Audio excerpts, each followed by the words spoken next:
This is Toledo Symphony Lab, a behind-the-scenes look at the world of classical music from WGTE Public Media and your Toledo Symphony. I'm Brad Cresswell.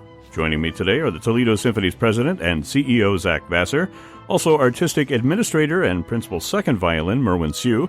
We also have the Toledo Symphony's marketing director, Felicia Canny, with us today. Welcome, all three of you. Great to be here. Glad to have you. We have a bit of a holiday theme today since this episode will be airing the day before Thanksgiving. So we're going to talk about how music relates to Thanksgiving, the whole idea of gratefulness in general, how that's expressed in music, or perhaps just what music kind of makes us feel grateful. But first, we have a little bit of a sidebar here. It just so happens that the Toledo Symphony is doing something kind of cool this weekend. They are co-presenting, along with the Stranahan Theater, Disney's Nightmare Before Christmas. You remember that Tim Burton film? Well, they are going to be performing the musical score by Danny Elfman. That's happening at 8 o'clock p.m. this Saturday night at the Stranahan Theater. You can find out all about it at the Toledo Symphony website, toledosymphony.com. So, for our little quiz, not really a quiz, kind of a musical show and tell, we'll just see what happens here. I asked all three of you independently ahead of time to provide me with a little piece of music or a few pieces of music so we can mix it up and try to see how well you know each other. Pieces of music that depict what would be your theme song, right? If somebody made a movie out of your life, it could happen. This would be your theme music that you would request. So I've got them all shuffled up here, including myself, and we'll just go through them in 30-second increments and see if y'all can identify who they belong to. Can I make a prediction? No. Oh, no. You may. If we hear the Office theme song, Yeah. it's Felicia. Okay. Well, we'll see. I mean, some people sort of stayed on the straight and narrow classical road, and other people took, little diversions here and there. Let's go through them one by one.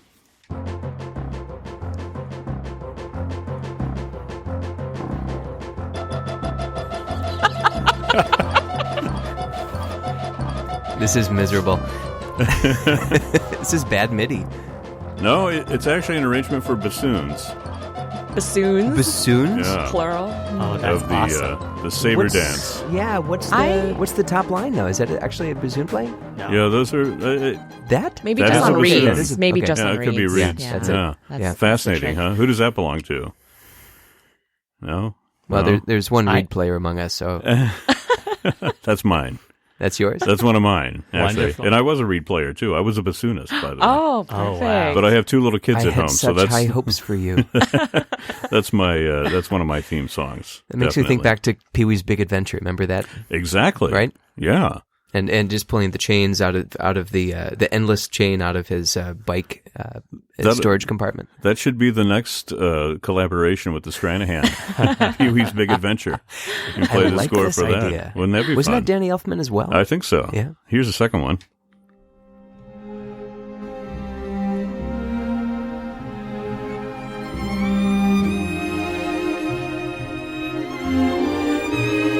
We're all swaying along to the music.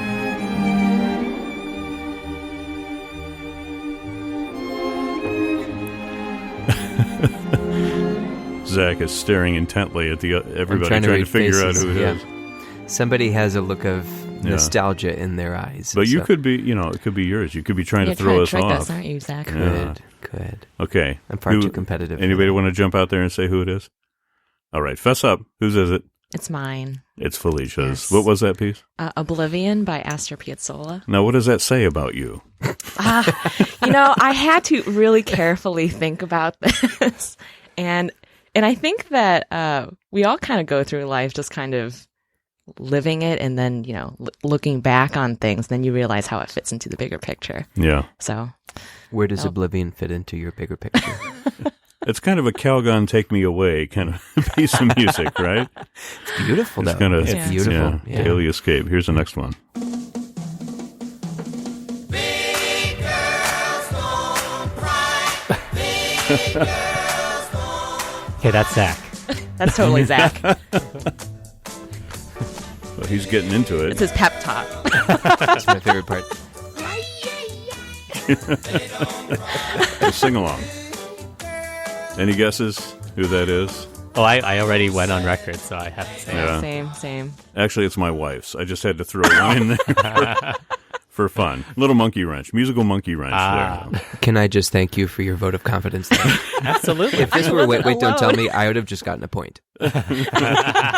Okay, next one.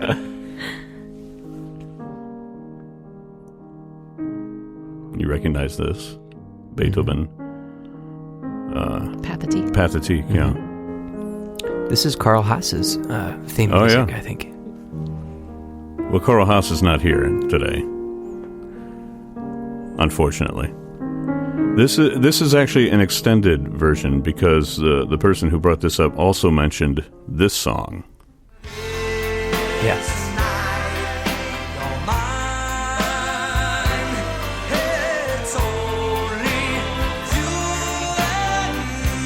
Little Billy Joel, Nice. which, you know, I mean, he was... At least he gave Beethoven a writing credit, you know, when you In look the at liner the album. notes, yeah, I remember in the that. liner notes. Anybody have an idea? It is somebody in this room that chose that music. It's not Oh. The Office, but I'm going to go Felicia again. Felicia?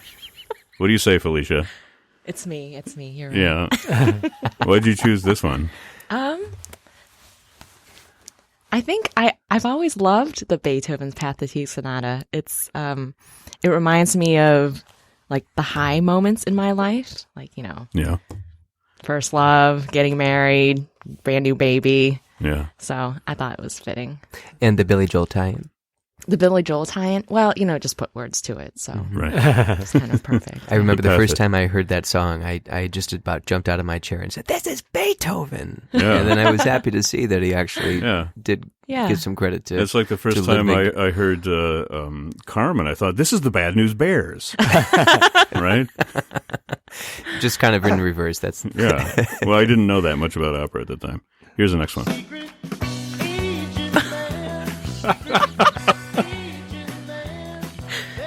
Secret agent. I know the answer to this one. Well, Merwin can't Thanks keep for a hiding secret. Now, I think you made a joke about this at a chamber concert once. Yeah, I did. You did. Yeah. Why'd you choose this one, Merwin? It's a sense of humor / misheard lyric thing. I have always thought this was Secret Asian Man for a very, very long time.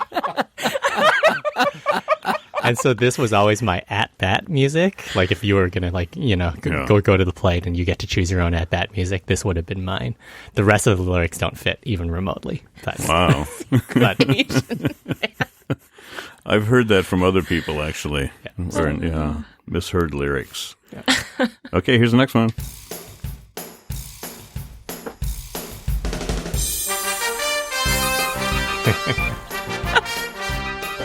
Definitely not from the classical Is canon. this Hawaii Five-O? Yeah. Yeah. Are you an aspiring Jack Lord? Yeah, you're right. I chose this one. And I really don't know why. I just thought it was cool. Like the first thing that came to my mind when I was thinking, what would be a good theme song? And I heard those drums, and that was it. that was it. Yeah, so there it is. Now, I don't know this song. What a beautiful face I have found in this place that is circling all around the sun. So we know it's not yours, Brad. Yeah.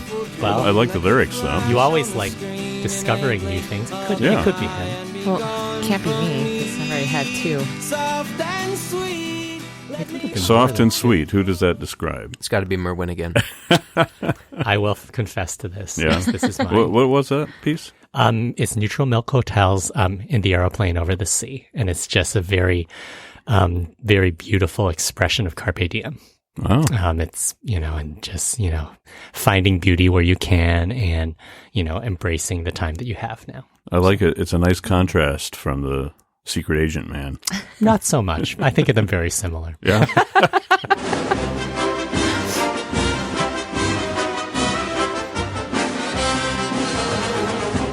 I like how you all sort of like trying to stare into each other's eyes and figure out what Gotta music be belongs Zach, to who. right? It has to be. I haven't had any yet. Yeah, Yeah, it it's has gotta to be. Oh, really? Wow.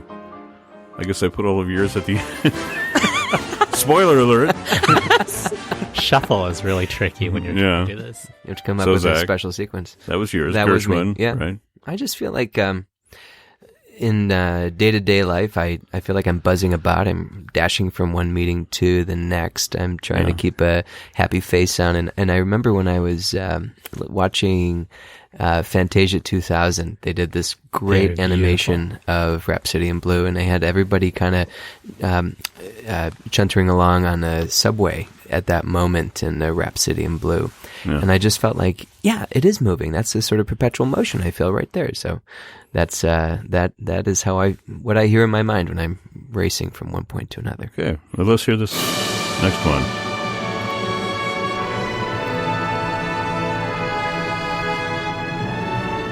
This is just a drop the needle thing because this person chose a 40-minute piece of music. Who would be so presumptuous? Well, I actually did presume to choose a 40-minute piece of music. Well. This isn't. Yeah.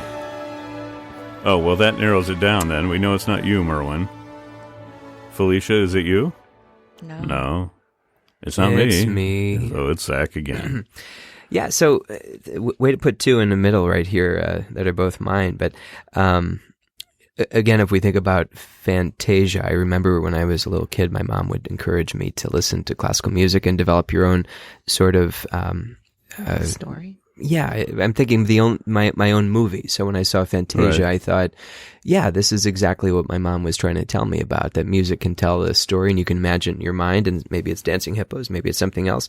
But, for me, Strauss in particular always has a sense of cinematic drama for me. And when I heard the Alpine Symphony for the first time, I felt like I'd already heard it. It sounded exactly like an Alpine adventure. You have this great sunrise, you go up to the summit, you go back down, there's this great sunset and finale at the end, and along the way there's a lot of moments of self-doubt and introspection, and are you going to be able to get up there, and there's a big storm that tries to beat up the protagonist. And so not necessarily for my life, but for life in general, I feel like this is a very cinematic score that could really just be a wonderful soundtrack to working hard and celebrating successes, and the getting there, what Felicia was talking about. What you have to do, maybe this will be on your bucket list, is to make a journey into the Alps. Take your MP3 player with you and listen. It'll take a little longer than 40 minutes, probably. To get Do you remember the Jack Krakauer book, the Into Thin Air? No. It is about scaling Everest and some disasters that they experienced up there. But I remember very particularly reading this on vacation with the Alpine Symphony playing on just constant repeat. And Wow. yeah. Who does that? This guy. Yeah. So do you play La Mer on like French Only seasides? if I'm on a Viking River cruise and Everything Yeah. has to Send. match. Everything has to match. That's great. I mean, you think about the luxury, though, that we have music on demand. Back in, the pre-recording days, you had to be wealthy or make music at home. You only heard it when it was performed live. We've got just one more. Let's hear it.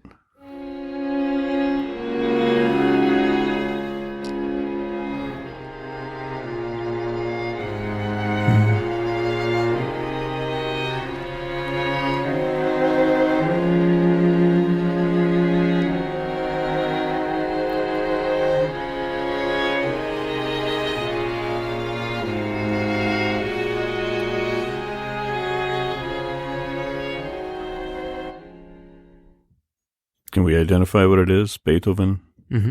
String quartet? Which string quartet is? Opus 135. all the way at the end, right? Yeah. So whose choice was this? Everybody's looking at Merwin. Well, I know it's one of his favorites. Yeah. Yeah. Fess up, Merwin. It is mine. Did you get 3 selections? I Yeah. thought we I- only had 2. I thought we were allowed only Yeah. 2. I only had so much time to put all this together, so. I think that particular quartet, probably more than any other piece of music, it certainly, for Beethoven, it has had this special significance ascribed to it because it happened to be his last fully completed work, and also because over the last movement, he wrote this epigraph like "Muses sein, must it be," and then shifted it to "Es muss sein, it must be." This like embracing of his fate, and I think whether he meant that to be something of great personal significance, or it was something that he actually was just kind of throwing together at the last minute. He needed to finish a commission and get the right number of pieces in. We'll never really know for sure, but I kind of have always loved this particular quartet, and that movement's a great choice. Yeah, and you said that it goes on your Thanksgiving playlist too, so we'll talk about that in a couple minutes. But let's go back and just explain to me how this concert is working at the Stranahan. So they're going to actually show the whole movie? Is that the idea? Mm-hmm. And then the orchestra will play the score, right? So imagine you take the movie, but you have a big soundboard, and you just move that knob that has the orchestral score. The Danny Elfman music just goes down to 0, and that's what we get to play live. So there's this idea that we're playing along with, but that we're very much a part of the experience of watching the movie. Right. And this has become really, really successful and popular in the industry. I think the TSO did this a couple years ago with the Wizard of Oz at the Stranahan, and it's something I will certainly look to do more frequently. Yeah, it seems to be something that people enjoy seeing and watching and going to. Now, who's conducting it then? I imagine it's kind of a challenge where you have to stay in with the movie and all that sort of thing. There is a click track that's very specifically timed. Some of the movies that are really, really difficult, the click track goes to every section of musicians. Like every principal has but in this particular case, though it's a difficult score, it's certainly a tricky score, it's not one of the most difficult. So, hey Merwin, why don't you explain what a click track is? I don't know that everybody understands that term. Well, depending on who's kind of manufacturing it, there's often there's kind of like a really obnoxious countdown right before you're supposed to. It's like, X number of pieces will be like flying monkeys in 5 and 4 and 3 and 2, click. Click, It's like a click. So it dance sets rehearsal or exactly the something. beat that you have to do. Wicked Witch in 5. Exactly.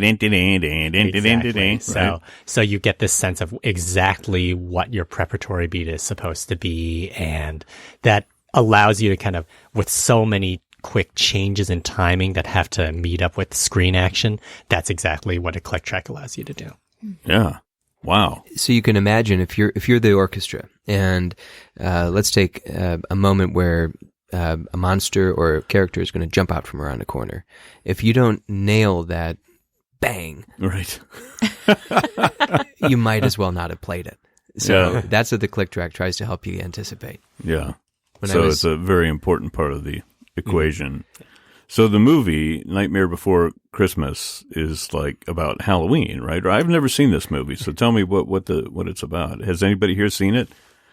So No? it is it's connected to Halloween because the main character Jack Skellington is he's a skeleton, and there are a lot of very Tim Go figure. Burton-y pumpkins and ghouls and goblins, but it is called The Nightmare Before Christmas, so it is a Christmas movie Right. with a lot of Halloween undertones. And So we're just to- skipping Thanksgiving, basically. Well, the symphony wants to be equal opportunity. We don't want to really prefer Christmas or Halloween, so we're just going to do it the Saturday after Thanksgiving. It makes sense to me.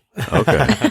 Okay. Well, we're going to make up for the Thanksgiving deficit in the symphony schedule by talking about our Thanksgiving playlists today. And going back to Beethoven, Merwin, I think Beethoven is such a great selection for Thanksgiving because people may or may not know, of course, that he went deaf right when he was really coming into his own as a composer, something he struggled with. But there's something about Beethoven where he always was kind of reinventing himself or creating himself through that struggle, and you hear it in his music all the time, like the symphonies the Fifth Symphony, that has this tragedy to triumph journey that's sort of like a miniature journey that he was undergoing each and every day, facing all this adversity. And the piece that you talked about, the Opus 135 string quartet, which came later in his life, is really a great example of that. I think that for me personally, the idea of the string quartet is something I'm thankful for. The idea of taking like minds, working together to, kind of have this extraordinary musical conversation. And when a composer like Beethoven is as willing to share his soul, on those pages, you really get the chance to commune. And it's just an amazing feeling. I think, if we're talking about Thanksgiving and Beethoven quartets, there is actually a hymn of Thanksgiving in the Opus 132. You just took my next comment. Where, in the interest of sharing across in a chamber music fashion, I'll share my comment with Zach. It's a Thanksgiving hymn, but it has a sense of recovery. Absolutely, It's something, the translation's spotty, but it's like the convalescence hymn of Thanksgiving. Yeah, and there's this sense of this kind of almost prayer to the divine, and as well as kind of reflecting in the music his sense of being healthy and feeling new energy, kind of these alternating sections that feel chorale-like and then have this vitality. And so many people at Thanksgiving are grateful, both in kind of a prayerful way, but also thankful for their health. And I think so. I think Thanksgiving, certainly it can be somewhat of a problematic holiday in our kind of national consciousness. It happens to have been my favorite, and I love the idea of gratitude. So I think that's what I chose to focus on, as opposed to some of the political implications of it. What about Canadian Thanksgiving? Ooh, that's so much better. It's earlier. Oh, when is it? It's in October, so it's separated from the Christmas rush a little bit. I always do forget miss that you're Thanksgiving. Canadian, so yeah. I never forget that. There is a flag in my office. It's hard to miss. Yeah. And Felicia- when Edmonton is doing well, he always wears his hockey sweaters. All right. Or when they're not. I'm pretty loyal. Felicia sent me a whole big long list of I did. Thanksgiving. I want to go through I this wavered. stuff. Yeah, back and forth. no, but it's good though, because you had a lot of different possibilities here, including a hymn tune, "Come Ye Thankful People Come," which you sang. You said you sang with your elementary school Yes. classes yes. back in the day. We had this textbook series at Fremont, and I didn't really use it too much, but when the holidays came around, it was kind of the kids loved it. And this was a simple hymn that I think everyone could agree on, think about, and talk about how it opened the avenue to talk about things that people were thankful for. Yeah. So it was a Right. nice little lesson, and it had a very simple 2-part harmony where we could sing both lines and then sing them together. It was simple, easy to put together, Nice. and it just kind of harped on all of the themes of Thanksgiving. Harvest, being with people, coming together, food. So this is you as a teacher, not as a student. Yes, You were teaching this. That's I was. Oh, okay. Yeah. I was picturing little Felicia in elementary school singing it for us. Yes, I could sing both parts simultaneously. Tuvan throat singing. Right? Yes. Secret talent. You mentioned a couple of other hymns too, and I never put this together. The Thaxted hymn, is that how it's pronounced? The Thaxted hymn is actually from the planets, or the melody is from the planets. Yes, it's from Jupiter. Right. And this melody was written by Holst, and it's been set to many different words. And I think there's one that's "I vow to thee, my country." Yeah. It's also in hymnals and churches, and I remember singing it all the time in church services. So when I think of Thanksgiving, I think of hymns, and then I think that's where my brain started going, and I started listening all the hymns I knew. But then you listed the hymn from Finlandia, Yeah. Jean Sibelius, which I don't know. I don't necessarily associate that with Thanksgiving, but I guess it just falls into that same kind of category. It does for me, and because I think it just makes everyone pause for a moment and think about family, think about people, and just kind of let the worries go for a little bit, because you can trust a higher being to take care of that for you. Yeah. Do you want to talk about the other stuff on your list? Your Christmas that could be list its own episode. your Christmas list of Thanksgiving songs here. what I thought was funny is you say it's tough to find music about Thanksgiving, although you sent me like 20 different examples. I actually put out a call to my fellow program directors of various different radio stations around the country and asked them what sort of things they play on Thanksgiving, and I had lots of different responses, some of them kind of funny. One person said that they would play Belshazzar's Feast on repeat from 6 a.m. until 10 p.m. Right. Feast. My favorite, though, was somebody who said that they would like to play the Firebird, right, for Thanksgiving. Oh, that's cute. Get it? But Get it. Brad, I'm happy to Poor see that turkey. you use that on yourself. Yeah. See, we don't have the luxury of that sound pad over there. I didn't know what I Someone was should going to take it get. over I next just time. stuck my finger out, see what happened. But some other interesting stuff too, and things that I would play on the radio for Thanksgiving. There's like the Kitchen Review by Boslav Martinu, which is sort of a domestic little drama between kitchen utensils. You know, the fork runs off with the spoon, and they dance a Charleston sort of thing together. That's how But- it works in my house. Yeah. And most people were saying, however, American composers, so that seems to be a really strong component for classical Thanksgiving. So we had a conversation about what does American music sound like to you, and I feel like my answer to that question is basically my answer to the Thanksgiving question. It's a lot of the same, 1920s to 1960s American composers kind of fall into that category for me. Yeah. I think I would add, in that discussion, Ives came up. So the Symphony No. 2 by Ives has so many wonderful Americana melodies kind of stitched into it. You had Turkey in a Straw, and you have America the Beautiful. Camptown Races is even in there. So, that feels very Americana, but it also has that sort of like family togetherness, cozy Felicia sound. also had Ives on our list, by the way. I did. I'm sorry. Excellent. That's I'm okay. happy to at least be complimentary then. Yeah. But to your point about the feast and the kitchen music, I would add to that the Song of the Roasted Swan from Carmina Burana. Oh, yeah. Yeah. I didn't even think of that. That's a great... Is it the swan? I'm trying to think of what the animal a swan is. or a goose It's or a goose. something Yeah, I like think it's that. a goose, but it Yeah. knows it's being cooked or it's going to the oven, so It's that might be one. It's a really high tenor, which is basically the same thing. It was a stroke of genius on Carl Orff's part. Well, we're about running out of time. I mean, as usual with these episodes, we barely scratch the surface of what we want to talk about, but I think it was a fun and interesting discussion today. Toledo Symphony Lab is generously underwritten by a gift from the estate of Barbara Garwood and is a production of WGTE Public Media in collaboration with our sponsor, the Toledo Symphony. You can download episodes of this program as a podcast by going to our website at wgte.org. And remember, you can check out all the upcoming events at the Symphony, including that program Saturday evening at 8 o'clock, which is happening at the Stranahan Theater, The Nightmare Before Christmas, with the Toledo Symphony playing Danny Elfman's score. More information at ToledoSymphony.com. My thanks to Zach Vassar, Merwin Sue, and Felicia Canny. I'm Brad Cresswell, and this has been Toledo Symphony Lab on FM 91.